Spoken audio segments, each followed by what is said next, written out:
Ini sering ditanyakan pada saat seminar ataupun workshop dari 3S itu sendiri. Kenapa diagnosis risiko infeksi itu tidak ada diagnosis aktualnya?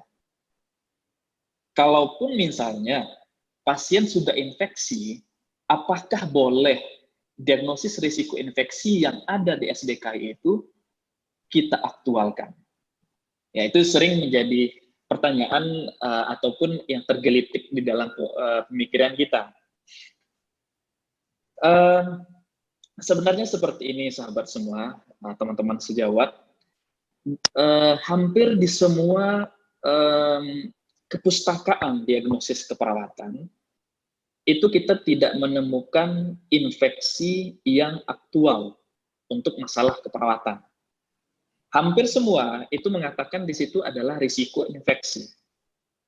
Ya, sehingga misalnya kalau teman-teman menemukan pasien yang sedang infeksi, itu bukan lagi risiko infeksi yang teman-teman tegakkan diagnosisnya.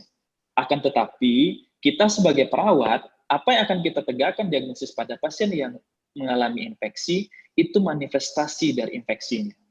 Contoh, ketika dia infeksi, dia hipertermi, silakanlah teman-teman tegakkan diagnosisnya hipertermi. Kalau misalnya kondisi infeksinya makin parah, dalam hal ini kita ambillah sebagai contohnya pasiennya sudah jatuh ke arah sepsis.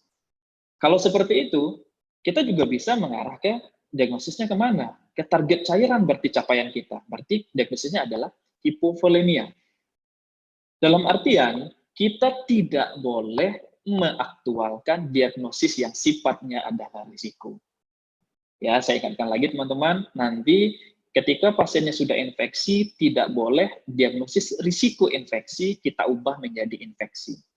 Nah, sekarang saya ingin menjelaskan sebenarnya kenapa diagnosis infeksi itu tidak ada di kepustakaan diagnosis keperawatan, termasuk juga di SDKI.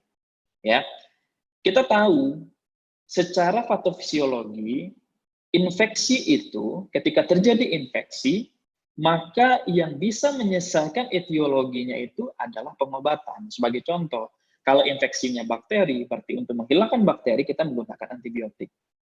Kalau infeksinya jamur, berarti kita menggunakan anti jamur. Kalau infeksinya virus, berarti kita menggunakan antivirus. Sehingga untuk diagnosis infeksi itu tidak ada di dalam SDKI. Ya, nah saya tekankan lagi, tidak boleh kita melakukan mengaktualkan dari diagnosis risiko infeksi menjadi infeksi. Oke, kita lanjut.